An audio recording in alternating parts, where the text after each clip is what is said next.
Hello and welcome to this episode of Conscious Design. I'm your host, Ian Peterman, and author of the Conscious Design book. And today I'm excited to have Karoline Müller. She's the lead designer for the ecosystem of Nomono. They're winner of the 2023 South by Southwest Innovation Award, which is very exciting. You have a beautiful design, and welcome to the show. Thank you, Ian. Really glad you're having me here. Yeah, well, I'd love to, if you could super briefly talk about, the start of the company, but then you and I, we really want to talk about how you started in the sustainability and the design process, which is a lot. But have you just start kind of at the beginning? How did you join? Yeah, so I think for me, it's always been like a journey through all of this. There hasn't been like a clear, uh, or there have been many clear goals throughout my like path through university and work life. For me, it's always been like this balance, between the theoretical part and the practical part. And I'm a very practical person, really, but I really enjoy doing the theoretical stuff as well because it lets you kind of explore the limits outside of what's practically feasible, and it often leads to a bit more creativity and so on. So for me, that's always been a struggle. So I've been bouncing back and forth between industrial design, which seems to kind of combine the two, but then also like more theoretical subjects like politics and linguistics. And for me, that has really shaped the way I think about things. And I think that's how I landed in the whole sustainability side of things as well, because when we think about sustainability, we usually think about like the eco-friendly kind of part of it, but really there's like this huge ethics part of it, which is in a way Mm, very abstract and very theoretical, right? yeah. And but still something we need to solve because we can all go around and recycle and think about what materials we use in a product, and then in the end we don't really think about how the larger effect on people and the larger effect on like how do we drive change more efficiently than to change small habits one by one, right? Yeah. Yeah. That is a big thing. I think a lot of people are really thinking about, and we'll figure out. I think we will. It's a big that's a very big It's a topic big though question. Yeah. to tackle. Um Really quick, for those that don't know what no mono is, could you give just a brief summary of what your technology is? Because I think it's fascinating. I think you've everything you just said, you guys have applied, and you've created something that I don't think a lot of people have thought about as being even possible. So yeah. That's actually one of our main challenges, that sometimes it's a bit too good to be true. That's really hard to sell because people won't believe you. Essentially, what we do is we make hardware and software, a full ecosystem, which not just because of my title, but you will hear me talk about that a lot, because we are a bit obsessed with making a workflow rather than a product in a way, so that we can cover the entire workflow instead of covering specific points or specific product needs. And what we do is, or I can go back a bit. We started out in 2019, right before the pandemic, as though we knew podcasts would be a huge thing during the Right. pandemic. And we started out as a research project, which actually was over 20 years of research and a lot of patents that came out of that from one of our co-founders. Mm, And then from there, this was this little spin out, which was going through some transformative stages. They were like exploring the whole 3D audio thing and how that could be applied in a good way on technology today.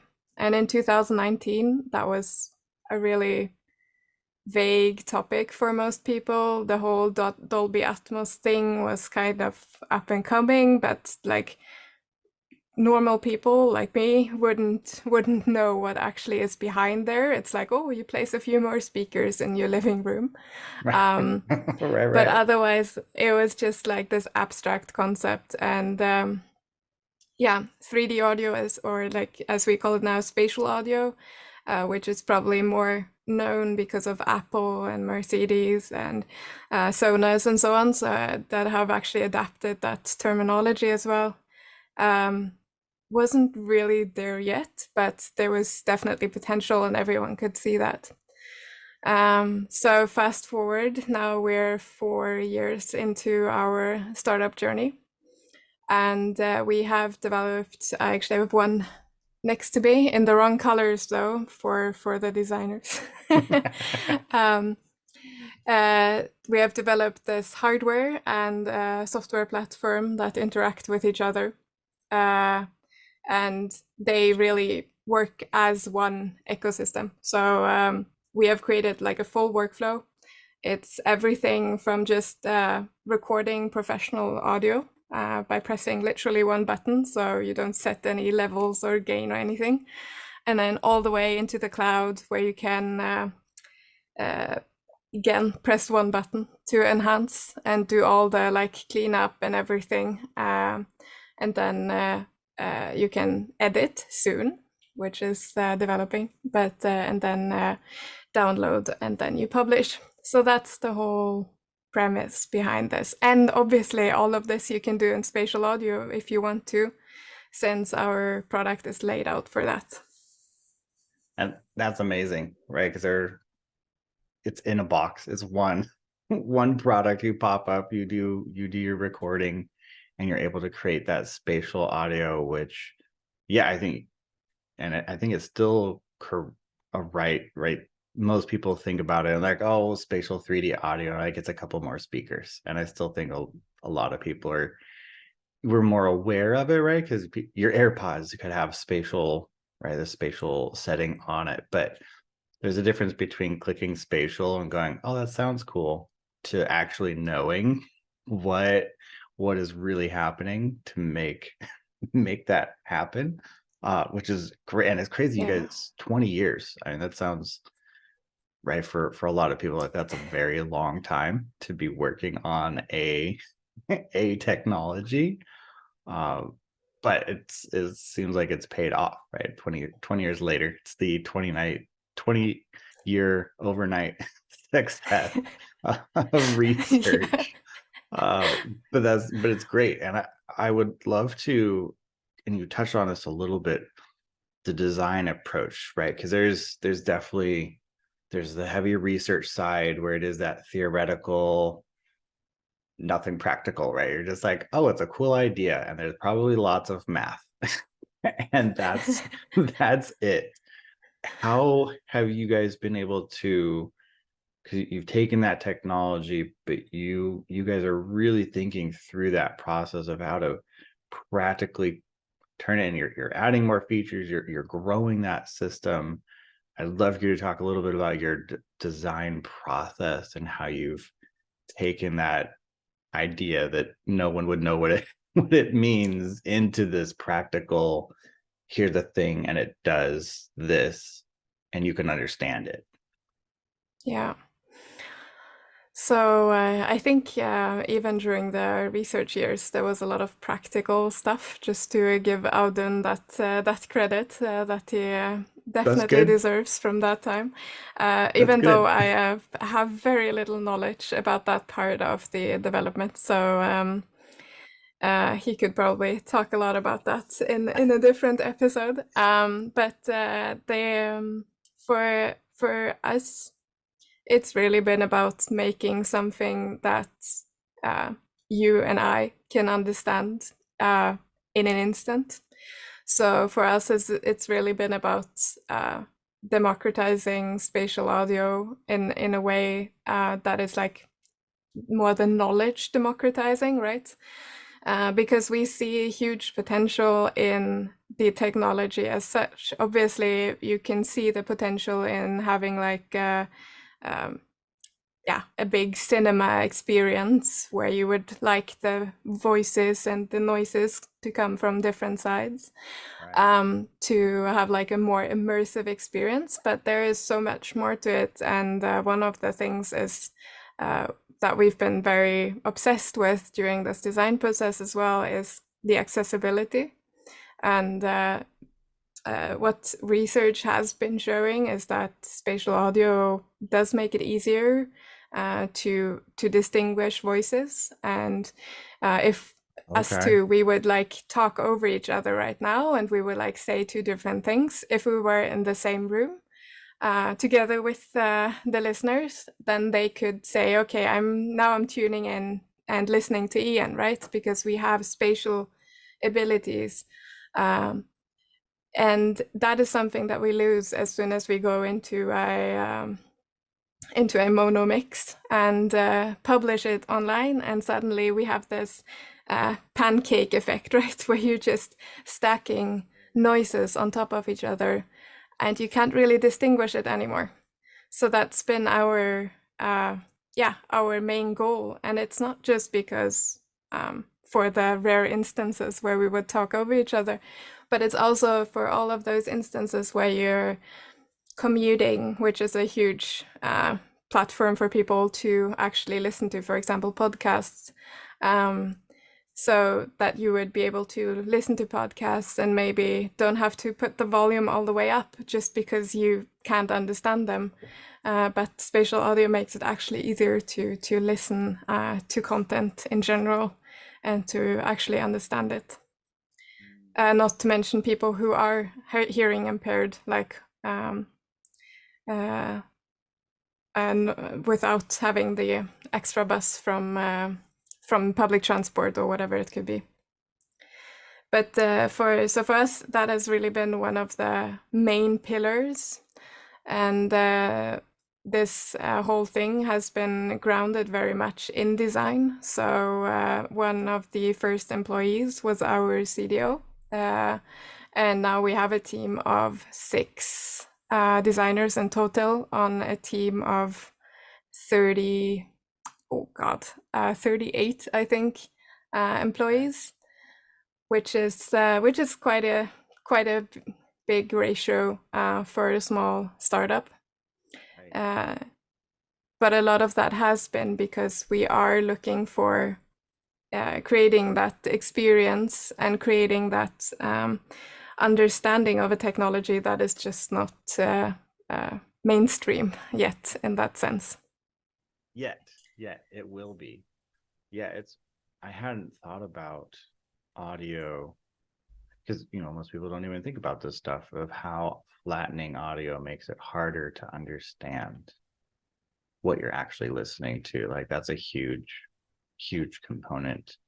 I'd imagine it makes it easier to edit, and it makes it easier if you have all these, you can actually listen to it better. You know what's going on better, and you're able to, yeah, that's I hadn't thought about that at all, which is crazy, thinking about like accessibility to audio, because we all just think like, oh well, of course, I mean, except for unless you're hard of hearing in some way, the automatic thought is, well, of course we have audio, we have, what, we're not limited, why why would we think that? um but yeah, and I understand the compression process, so yeah, it flattens that audio out horribly. And I guess we have stereo, but that's still really narrow Mm. compared to a full 3D experience, right? It's still Yeah, and it also pretty. like when you have noises from around, like now you and I, we're sitting in fairly noise cancelled environments in here. Yep. But as soon as you have any background noises, they have to be mixed in on one or the other track, right? And so they get flattened out with one or the other voices as well. So even in stereo, you Right. have your problems with that Yes, in a yeah, the sense. noise gets, I guess, it would be added, right? It would pick one channel, and that's where it gets stuck on, and Yeah, makes it makes it a worse channel for that yeah. instant. I would Mm, love to talk about a little bit on the sustainability and partly I well also the design driven part, like the fact that you guys have so many designers. I mean, you guys have won an award, South by Southwest, like that's no small feat.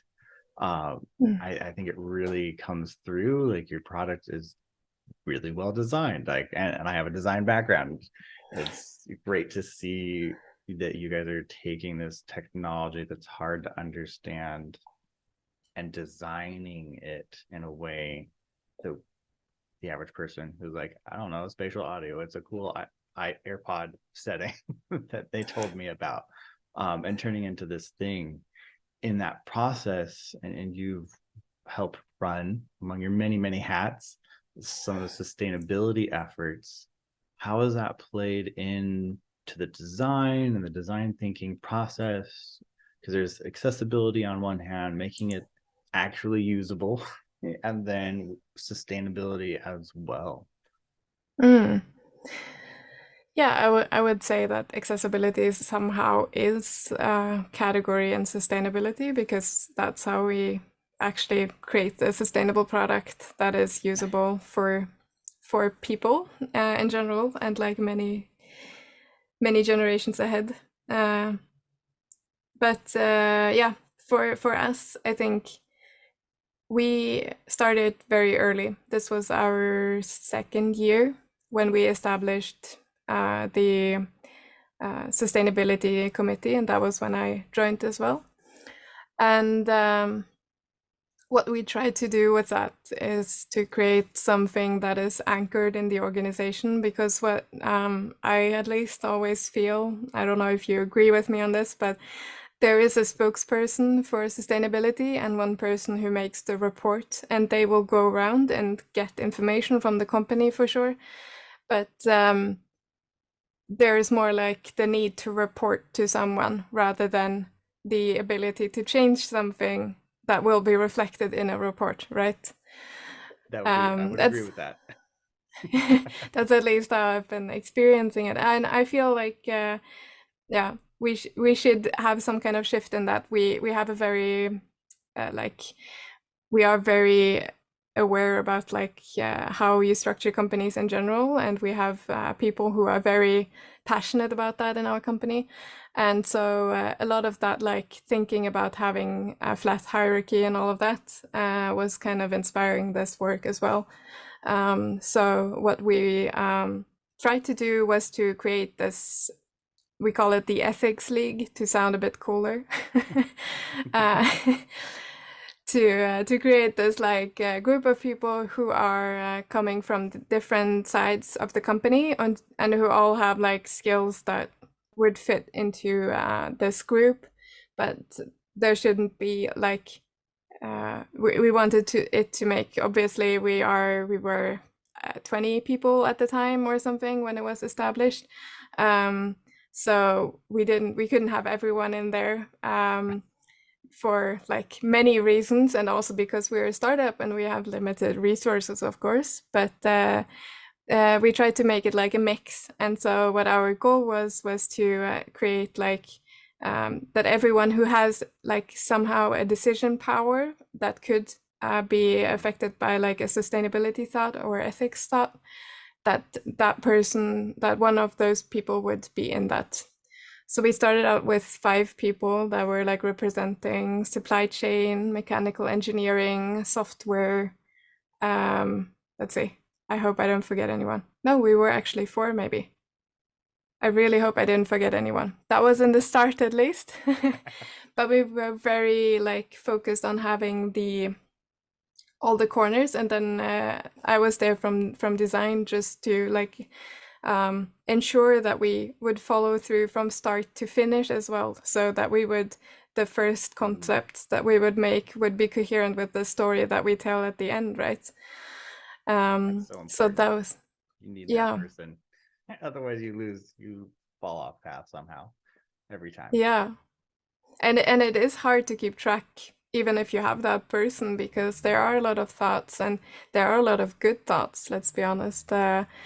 that you have to throw out along the way, and some that come in new, and it's such a like messy process when you're first starting out to try and make a whole company somehow sustainable, not just a product, right? Right. So that's Yeah. That's a lot more work than just yeah. I feel like the product is not that it's easy, but definitely easier than trying to do the whole company and every part too. Like that's a whole there's a lot of moving parts. There is. And so what we tried to do was to create this hub where people could come and get information, but also them to go back to their teams. And because we have product teams, Mm. and go back and feed that information in there, and come with information back and so on. So that was our main goal with that. And what we landed in was kind of this discussion around what is our guiding principle and all of this. Where do we start? Because, I mean, obviously you can do 100 different things. We go back to the practical side. You could do so much, right? Right. But Yes. resources like people, money, time, it's all limited, and you have to start somewhere to make an impact. And we started in the term emotional durability, which is a super fluffy term. And this Love is that. where, like, yeah, this is where the theoretical side came in, where we just sat down and we kind of figured out what does that term mean to us? What do we see in that, and how can it guide us? Because if it's just a fluffy term, it can't, right? Um, so we need to find out what that is, and what we tried to, or what we defined it as, for us at least, was to find a balance between extremely professional technology, which like this is an extremely high-end product in the end, and getting that together with like a human-centric approach, something that is like basic in its how it works, right? So what we try to create is um, yeah, I mean, sorry, it's both basic, but it's also something that is that you can get a connection with, in a way that you would, Mhm. desirable is maybe the term that I'm looking for, but something that is like, that's giving you something back that is more than just, I'm going to use this for this recording. And so what we narrowed it down to is we try to make a tool that is basically giving you the same uh, feelings or like emotions towards it, like as if it was an instrument, but without taking away the professionality of a tool. Mm, So that I was love that kind of idea. where we started, and creating some kind of slow tech with very high professional, as like very high professional gear.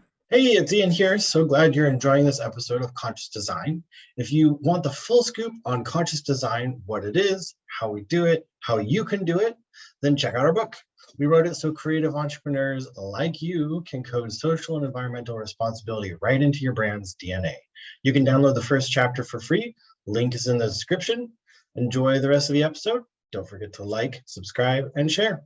Yeah, and I think So we yeah. talked about that a little bit when we first chatted is the idea, and I love it because a lot of companies don't think this way, is really really long term, right? Your approach to sustainability, because a lot of people are like, oh, it needs to be biodegradable, it needs to be recyclable, and it's like, well, sometimes yes, and then sometimes what you need is this product that's going to last a long time, and you got to think really far into the future and future proof it as much as possible so that it can be upgraded and it can grow Mm. with technology and with things as we progress, because I would imagine that spatial technology is cool now, but in 10-15 years it's probably going to be even cooler, it's going to be more, but thinking that through that process a design approach that not everyone looks at. So I really love that you guys are looking at it and going, this is how we can be sustainable, is that we aren't just this use it and then it, you know, dissolves and, and it's gone. We're really future proofing it and adding that level of thinking through that process to go, how can we make, you know, not just, because I feel like sometimes they're like, oh, just make it last forever. And then we're like, well, but technology does not forever. Like think about what technology, where audio was 50 years ago, was not, or even 10 years ago. We Yeah, talked about 5. Atmos. When did Yeah, Atmos came out? In like 2019, 2015, somewhere. Like I should I probably feel know like it's this. pretty recent. It's everywhere now, Yeah, but it actually isn't old. It's fairly yeah. new. So like we have these leaps in Mm, technology.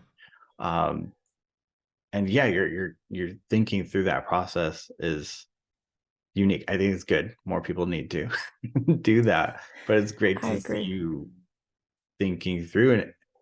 How have you kind of, because that's a lot of forward thinking to sit and go through. How have you been able to like put that into your workflow and your design process of thinking? Is it, how are you guys approaching that concept? Mm.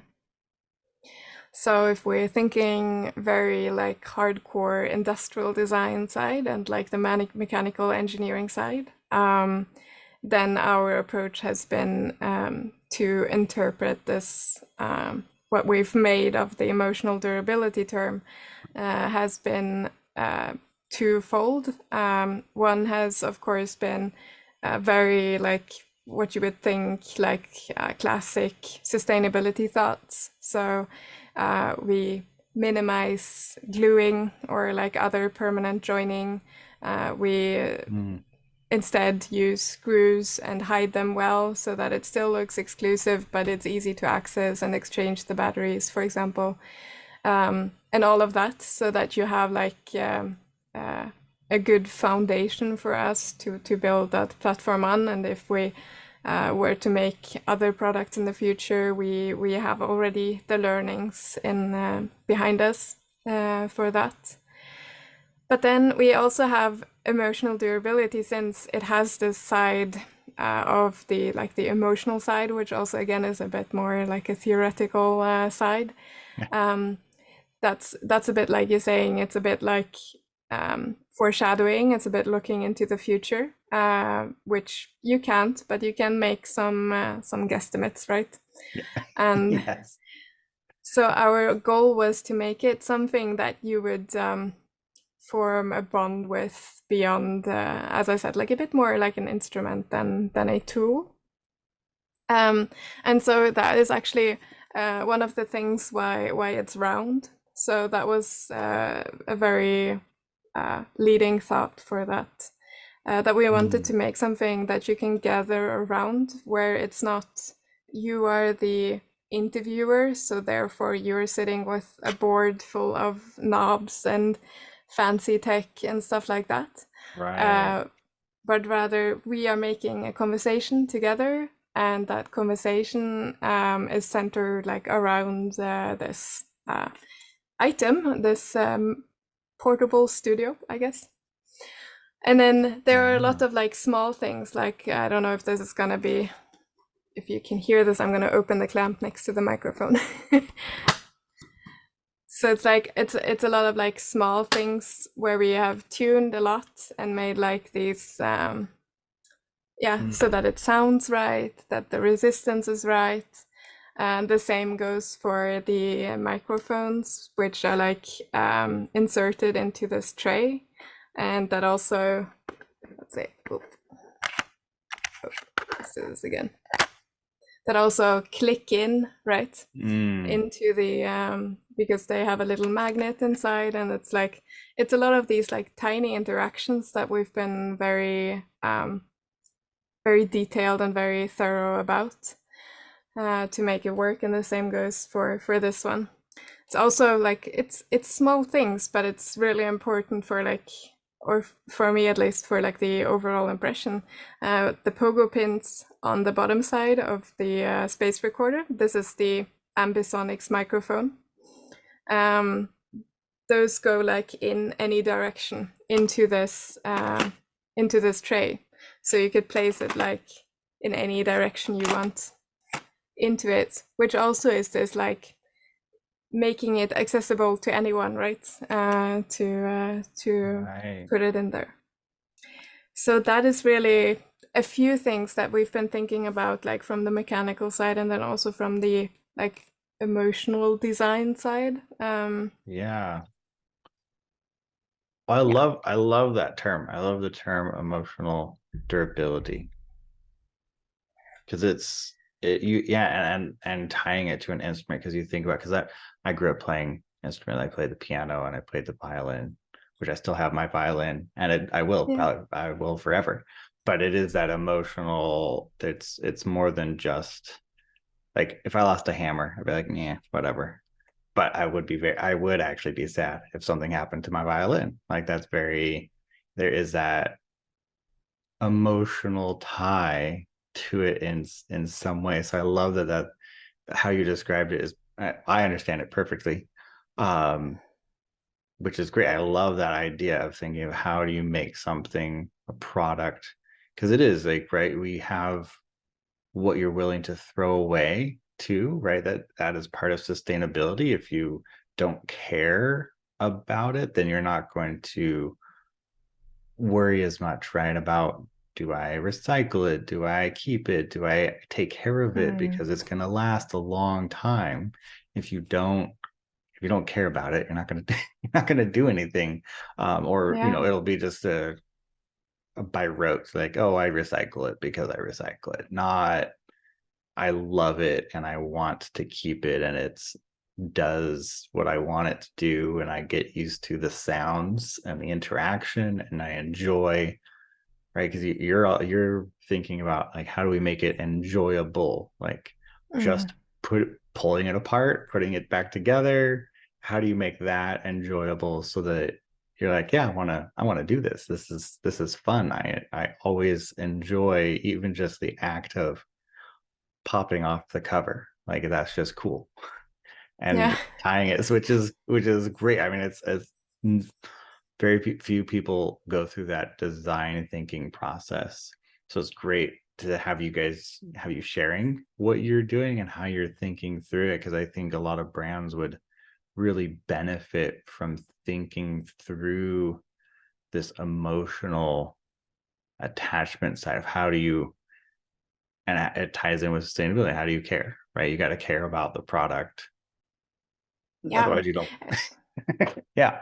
Yeah, exactly. And like it's very noticeable when you get a new product, and you notice very fast if the people that made it cared about it coming out right for the user, right? It's in an Yes. instant. That is like one of the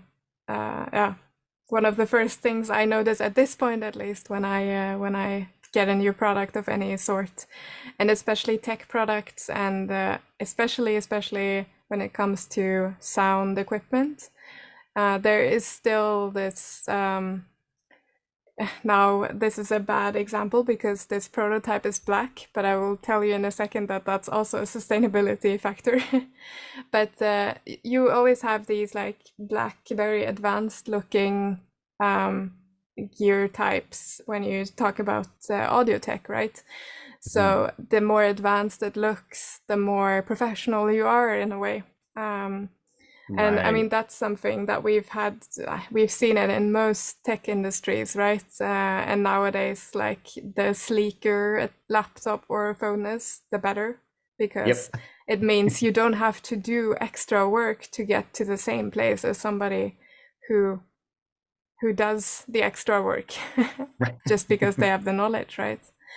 So that is something that we definitely got inspired by. And then it's like it's it's in the team. What you notice is not just the like how much do they care, but also how much do they think about the future. And I mean, I can sit and like theorize about emotional durability for half a year and share my findings and all of that, and they will be like, okay, yeah, I guess. But as long as it's not like anchored that we are making this product to be around in 10 years, and if somebody breaks it, they want to go and fix it, not return it or Right. throw it away in the worst case, right? Then if you anchor that part, then people will start making decisions based on that. Then it's not like, should we, for example, should we go for like a battery that will last for half a year? Like that's an understatement here. But let's say a battery that lasts at best 5 years, or a battery that lasts at best 10, 15 years. Like what is the span we're looking at? And the same with components and everything. And if every little decision is made to be future proof, then the experience obviously will be, or obviously, the experience hopefully, as we all hope, Yes. will be that that people see that or notice that, even if just subconsciously, and will be like, okay, if they offer repair service, then I will rather get it repaired than throw it away or just leave it be. Right.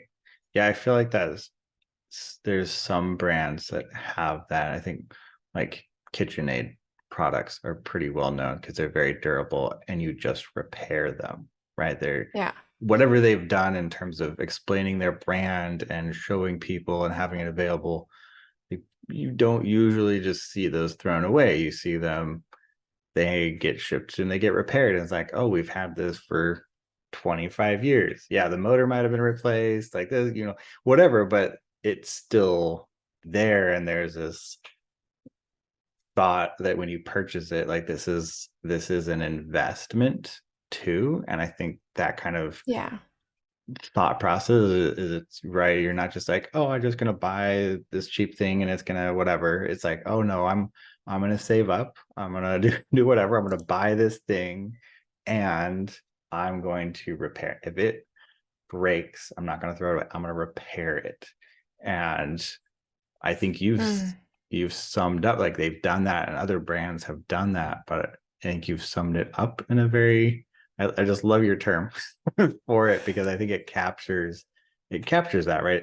Just the idea, the intentionality of I'm going to take care of, maintain.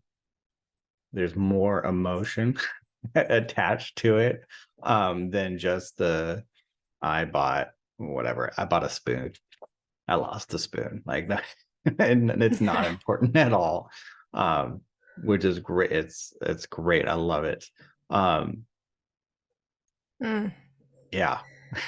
I think we can talk And about just, that a whole lot. I think there's a lot of design thinking around how you can do that. yeah, for sure. And just like as a side note, some people will say, because this is a high-end product, it is in an upper range for the price if you compare it with like consumer products. But and then they will say, oh, okay, but people will take care of it because it has cost them something.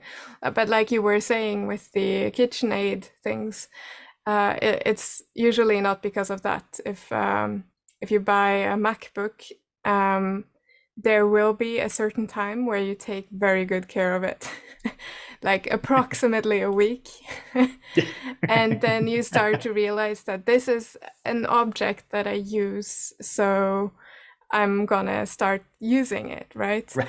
And Yes. then of course Apple has done a good job at like making a really good user experience as well. But to a certain degree, we will always be a bit like this. Okay, even if it's an expensive object, it is something we use. And we want this to be something that you use, just like a laptop or whatever. You want this to be something that does something good and not just stand around and is like pretty, right? That's not something we want either. So that's why we Right. kind of want the tool in there as well, because like with an instrument you make beautiful music and the like experiences in the using but we also want the outcome to be something great and something desirable in this case. Right. Yeah, because you kind of have a few different users, right? If you have the people who are actually making whatever podcast audio, but then you're also you are helping to create what everybody who listens to that actually gets to hear, right? So like technically everybody that listens to a podcast made on your product is also experiencing your product in some way, which is, Yeah. you know, I think that's a good way to think about it too, right? It's very rare you have, and I think a lot of designers, I don't know about your school experience, but it was mostly about, the one user, like whoever initially used the product was like, that's the user, that's your focus, and not thinking so much about, well, yeah, but if this is making a thing, what's the experience? Like, is it going to make it really well? Like, is it going to make all the other experiences, those tangential experiences, are those going to be good too? Or are you going to enjoy the audio when you listen to it? Or is it just cool because, you push a button and it makes it for you? Like, it's got to think through that. So I'm glad you For mentioned that. sure. Yeah, it's important to think about those additional experiences attached to your product. And for us, this has been like obviously the listener is like a customer of a customer in a way, right? But Right. we also have the different steps within the first customer, which is and I'm sure you're very aware of how a podcast production works. But for those who don't know that, there are so many steps and so many people involved in a big production. You will have a lot of people along the way that guide different aspects of this, and for all of them to be able to come together around something, that has kind of been our goal, right? So to make a user experience that is somewhat the same for everyone, rather than having this, I don't know if you've experienced this, but if you share your recordings, for example, with a guest, because the guest has said, "Oh, I said something that was a bit off. I don't think I want that to be out there." I don't know if that has happened. It Has has. that? It has. It has, yeah. I can imagine, because if you have like a flowing conversation and you're comfortable, then you start saying things, and it's not always things that you want to, be on the record for later on. Yeah. And Yes. and those kind of moments, especially because we create a setting where, like, just like us two right now, we can, like, with these microphones that we have, we can just talk very freely. We don't have like big microphones in our face, where you're very aware that you're being recorded. Right. So because we create such a setting for natural and somewhat like not private, but like an intimate conversation, right? Where you can like let the barriers down a bit.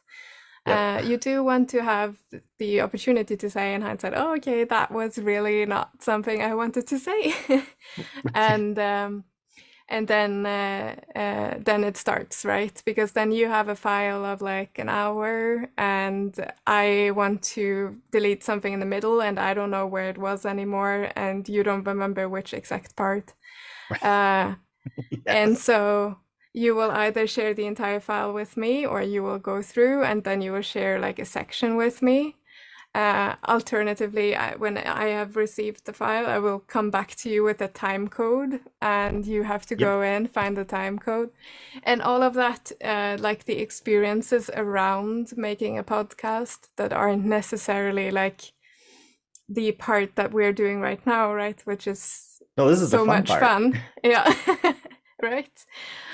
So this is really what we want to focus on, and that is why we kind of say, okay, we delete all of the setting up parts. We delete all of the parts where the tedious forth and back, because our platform lets us communicate directly. You could share it with me as a reviewer. I would just be like commenting on the sections that might not be good, if there's anything. that I want to take Right. out, and then you can do that. And you can comment back and be like, nah, Caroline, that's okay. No, nobody will notice you slipped up. and that's kind of it's since podcasts are a group effort in most cases, Right. at least between host and guest, right? We really aimed to make that experience for everyone involved as good as possible. Wow, that's awesome. Yeah, there's definitely a lot of back and forth. There's even, and we have a small team, but it still takes 4, including me, plus however many guests are on just to make the podcast for everyone who's who's going to end up listening to this. It's been at least 5 people on including you, the guest, to bring this episode to life. So yeah, it's exciting you guys are tackling, because there is a lot. There's a lot that goes into it for sure. Well, this has been really amazing. You guys are doing so much. I love the design focus that you guys have. You guys put a lot of thinking into your process, your design, the experience. I can easily see why you guys were able to win at South by Southwest. And Thank you. yeah, it's just been great having you here. I really appreciate it. Before we kind of wrap up, though, I just wanted to give you the opportunity to share if anybody wants to reach out to you guys, if there's anything else you want to mention. I just want to make sure you have that time to add anything that you want to. Yeah, I mean, we're always welcoming people reaching out with anything that they're thinking of when they hear this. Like for me personally, obviously, I am always intrigued by anyone who has any thoughts that could like lead us like further with our sustainability work and our design work and everything. I always think it's fun to hear from other designers, but also like every other discipline that has like, yeah, any sort of input is really fun to hear. Yeah, it could be mentioned that we are selling our product now, and we do have our cloud, so the solution where you can like enhance and edit in soon, but you can comment and share already. That all of that is available in our beta version right now, and that means that it's completely free for the time being. So you can So run check it out through now. you can run through anything. It doesn't have to be from our gear. It works best with our gear, but our enhancement is, I'm not gonna Okay. say it's the best, but you know. It's up there. It's up there. It's 20 years of research. I think that's most enhancements can't say that. Yes. That is probably the most research-backed enhancement I've ever heard of. Yes. Amazing. Amazing. Well, thank you so much. I really appreciate your time, Caroline. It's been a pleasure talking to you and talking through your process and what you guys are doing. And for listeners, we will have links and everything in the description. Definitely check them out. Amazing product available now, so do check it out. And yeah, thanks again. It's been a really great conversation. Thanks for being on the show. Thank you, Ian. Thank you for having me.